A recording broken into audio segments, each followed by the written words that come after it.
최근에 어떤 사건이 있었냐 그러면 한국 기독교 기념관 이 이제 착공식이죠. 착공식을 하는 일이 있었습니다.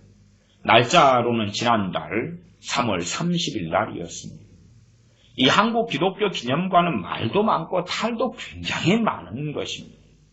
그런데 한국 기독교 기념관이 누구하고 손을 잡았냐 그러면 한국 기독교 기념관을 하는 어느 회사가 그리고 이제 한국 기독교 기념관 교회까지 뭘 세운 모양이에요. 그래서 한국 기독교 기념관 교회가 주체가 되어서 어디하고 손잡았냐 그러면 한국교회연합, 한교연과 손을 잡았습니다. 한교연과 함께 해가지고 천안에다가 한국 기독교 기념관 또 나아가 글로벌 테마파크를 세운다고.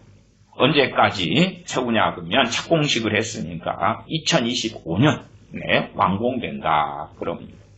그럼 거기에 무슨 짓을 하냐 그러면 92m짜리 예수상을 세우는 것입니다. 한국교회연합은 2012년 한기총에서 탈퇴한, 한기총에 많은 문제가 있었어요. 탈퇴한 교단 교파들이 많이 있었을 때에 그 교단 교파들이 모여가지고 만든 그러한 교회연합기관이고 2012년에 한기총 탈퇴한 많은 교단들이 거기에 모였을 때에 국내 최대 규모의 기독교 연합체가 되었습니다.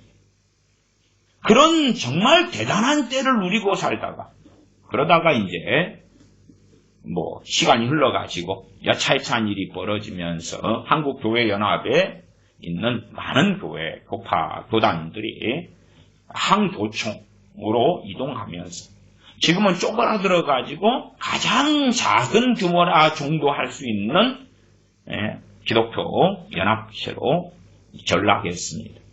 그래도 한국교회 전체 교인 수로는 한 2% 정도는 그래도 포함됐다. 이 한교연과 하나가 돼가지고 한국기독교 기념관 글로벌 테마파크를 만든다. 그런데 예수상을 92m짜리를 세웁니다. 92m짜리면요 전 세계 최고로 크고 높은 예수상입니다. 리우데 자네이루 같은 예수상 브라질에 있는 거 그런 것이 한 30 몇 미터 되나요? 그 다음에 또 브라질에서 최근에 또 다른 더 큰 예수상을 세우는데 그것 또한 40 몇 미터 되고 사실은 폴란드에 가장 높은 예수상이 있는데 그것은 52m인가 그럽니다. 그러니까 그것보다 확실히 가장 큰 92m 예수상을 세우겠다는 거예요. 팔을 벌리고 있든지 세워져 있든지 간에 온화한 아니면 아름다운 모습. 그런데 한국교회연합에 속한 그 유명한 잘 나가는 그 목사들이 앞장서 가지고 천안에 그 우상을 세우겠다는 거예요. 예수상이라는 우상을 세우겠다는 거예요. 브라질이라는 가톨릭 국가가 폴란드가 많은 가톨릭 나라들이 세워왔던 그 예수상을, 그 우상을 세우겠다는 거예요. 그것이 개신교도를 위하여 개신교 천만이 찾아오고 하는, 그리고 어떤 개신교인들은 그 예수상 92m를 세우는데 헌금도 하고 있답니다. 그에 대한 기사가 나와 있는데 4월 1일 날 나온 기사인데 제가 읽어보겠습니다. 천안에 동방의 예루살렘 역사 담은 글로벌 테마파크 조성, 92m 예수상 비롯해서 노아의 방주 멀티플렉스 형태로 건립한다. 이 충남 천안에 동방의 예루살렘 역사 담은 글로벌 테마파크 조성을 위한 착공식을 3월 30일 날 열었다. 재단법인 한국기독교기념관 이사장 황학국는 30일 오전 11시에 착공식을 갖고 착공 감사 예배 등 행사를 거행했다.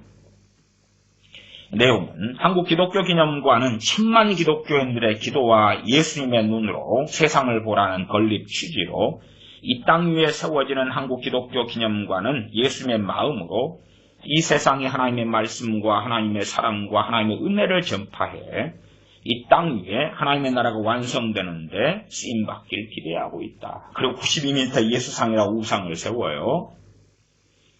한국 기독교 기념관은 세계 최대 규모로 성스럽게 지어질 예정이고, 철근 콘크리트로 짓고 그 다음 인테리어 하는데 성스럽게 지어지나, 기독교인으로 특별한 자부심과 만족감을 누리는 동시에 하나님의 말씀을 배우고 전도하는 멀티플렉스 기념관으로 세워진다. 황학구 이사장, 이 사람이 어떤 사람인지 조금 이따가 더 자세하게 기사를 통해 볼 것입니다. 황학구 이사장 기념사에서 오늘 한국 기독교 기념관 착공 예배를 드리게 하신 하나님께 감사드리고 참석해 주신 모든 귀하신 내빈 여러분을 주님의 이름으로 환영합니다. 한국 기독교 기념관은 한국 기독교 136년 역사의 새로운 시작이자 하나님의 영광을 드러내는 일대 기념비적 사건이며, 이 사업이 저뿐만 아니라 한국교회 천만 성도들이 오랫동안 기도해 온 간절한 소원을 하나님이 응답해 주신 결과물입니다. 자, 정말 그 결과물인지 봅시다. 한국 기독교 기념관은 세계 최초, 세계 최대 높이를 자랑하는 92m 예수상이 세워지고, 그리고 예수님의 안식처를 보고 난 예수의 무덤을 놔두고, 예수의 무덤, 그 다음에 노아의 방주를 그대로 재현한 노아의 방주, 그 다음에 부활의 집, 부활의 집에는 이제 하나님 말씀대로 살았던 목사들, 선교사들 무덤 뼈다귀를 가져와서 거기에 집어넣는다는 거예요. 그러면서 플러스 한 최고로 프리미엄 납골 당 같은 경우는 하나당 1,000만원씩 그런 식으로 받는다. 그래서 벌써부터 그 납골당 신청도 일찍 받고 있더라고요. 그 다음에 다른 기사를 통해서 이 글로벌 테마파크 한국 기독교 기념관 착공식에서 참여한 목사들을 봐보면요. 최규수 목사, 한교연 사무총장의 인도로 일부 예배는 김효정 목사, 한교연 상임회장의 기도와 김고연 목사의 성경 공도, 그리고 김민수 교수 중앙대 음대의 특별 찬양 순서로 진행됐다. 전국회의원 안상수 장로, 머시기 하고 축사하고, 그리고 또 유명한 장로, 그 다음에 정서영 목사, 한교연 증경대표 회장의 축도로 마쳤다. 한교회는 이 정서영 이 목사가 합동개혁보단 그리고 인터넷으로 이렇게 신학교하는 그 많은 사람들을 끌어모으는 그런 교단이 있습니다. 거기에 이제 총회장을 계속하고 있는데 그 사람이 이쪽 한교회의 핵심이 권력자입니다.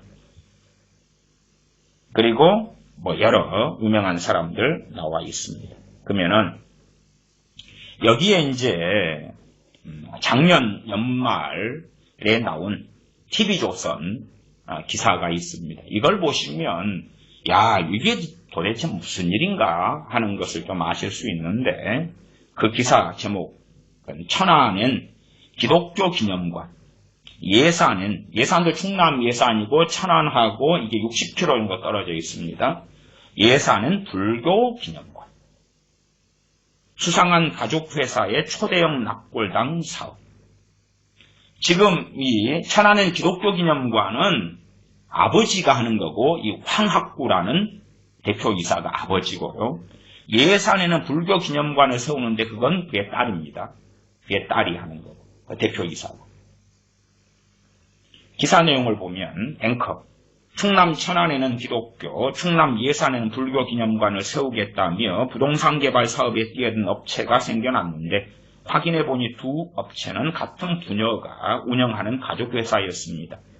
이들이 납골당 시설도 갖출 거라면서 기독교와 불교 신자를 대상으로 사전 분양과 투자금을 모은 정황이 포착됐습니다. 지자체에 납골당 신고도 하지 않은 채 말입니다.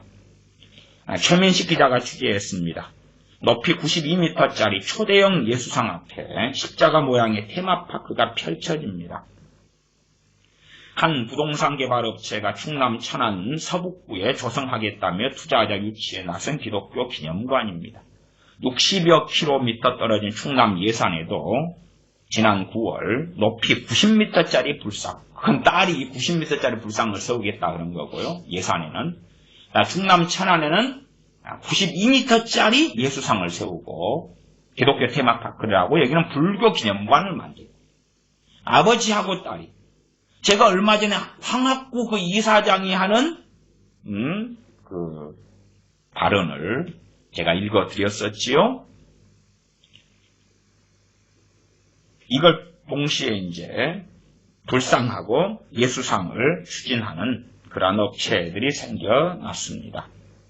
해당 업체들을 찾아가 봤습니다. 종교만 다를 뿐 두 업체 모두 27살 황모 씨가 대표이사로 55살 황모 씨가 사내이사로 등록돼 있었습니다. 아버지와 딸이.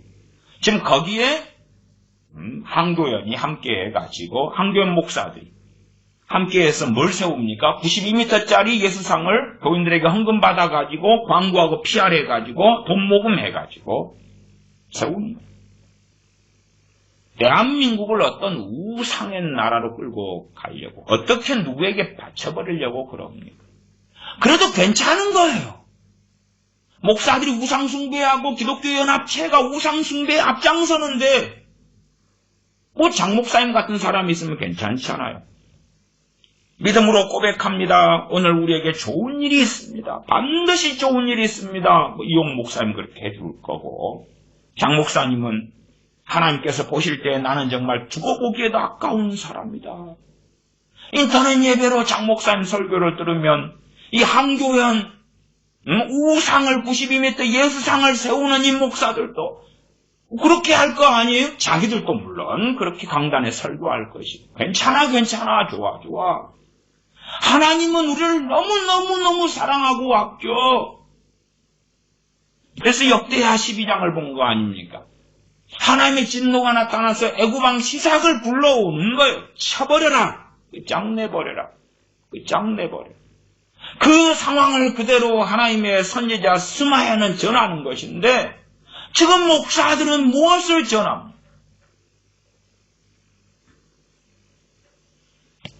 황씨 업체 측은 불교 기념관은 사업을 포기했다. 왜? 이렇게 돼가지고 말이 많이 나오니까 기독교인들이 안 한다는 거지. 그러니까 그럼 딸 네가 하는 것은 접어야 되겠다. 응? 기독교는 한국교회연합, 불교는 유명 사찰의 이름을 내세워 건립위원회까지 만들어 건축헌금식으로 모금을 시도했다. 근데 불교는 유명한 사찰을 세웠는데 세력이 좀 약하지요. 근데 기독교는 되는 거라. 한국교회연합, 한교연하고 함께 하니까. 92m짜리 예수상을 세운다는데 기독교인들이 좋아 헌금해줄게. 모금에 참여해줄게. 왜냐 그러면 자기들은 무슨 짓을 해도 괜찮아요. 그러나 하나님의 말씀을 버렸기 때문에 예수상이랑 우상을 앞세우고 달려가겠다는 거예요. 아무 일을 어떤 일을 해도 괜찮으니까. 이 끔찍한 일이 한국 기독교 기념관, 이것이 한국의 기독교 성지라고 지어진다 그러는 거지. 정광훈 목사는 세계 기독청을 설립하면 거기에는 하나님의 임재가 나타나고 1조 이상 지금 3천억 이상을 작년 8월에 모금했다 그러니까 얼마까지 모금된지는 몰라요. 그 세계 기독청의 이름은 새 예루살렘인데 그것만 지어놓으면 하나님의 임재가 나타나고 거기에 하나님이 임하시고 거기에 들어가면 뻥뻥 자빠지면서 방언을 받고 회개가 터지고 얼마나 좋아요. 아니 그러면 모세시대에 지어진 성막이 그랬어야 되고 솔로몬 성전이 그랬어야 되고 스룹바벨 성전이 그랬어야 돼요. 왜? 구약시대의 성막이나 성전은 하나님이 명하신 거였고 지금 건물은 성전도 아니고 거룩한 것도 아니기 때문에 그렇지. 사람 손으로 지은 그냥 건물 조형물이고 솔로몬 성전은 달라요. 성막은 달라요. 스룹바벨 성전은 달라요. 그런데 그 구약에 성막의 성전에 없던 것이 거기에 들어가면 그러면 솔로몬이 성전 지어놓고 솔로몬이 왜 타락합니까? 거기에 드나드는데 그는 타락하지. 르호보암은 왜 그렇습니까? 성경은 있는데 왜 하나님을 버리고 율법을 버립니까? 그러나 정광훈 목사는 세계기독청 1조 이상 들여서 지어놓으면 거기에 들어만 가면 그냥 베개가 터지고 임재가 나타난대. 그러면 사기꾼이지. 사기꾼이지. 한국 기독교 기념관을 돈 들여서 세워놓을 테니까, 납골당 해놓을 테니까, 거기에 유명한 선교사들, 목사들 뼈다귀 갖다가 거기에 모아놓고, 부활의 집으로 놔두고 십자가 모형으로 쫙 구조해서 예수상 92m짜리가 아래를 굽어보고 있고, 거기에만 가면 임재가 나타나겠다. 거기에서 성경을 배우고 그 우상 밑에서 거기에 전도를 배우고 무슨 전도인데 왜 이렇게 배교하고 타락하게 되고 있는가? 한국교회연합은 그 이름값 있는 목사들이 왜 그 짓거리를 하고 있는가? 그 목사들이 92m 예수상이 우상인 줄 모르는 거죠. 왜 몰라요? 말씀을 버렸습니다.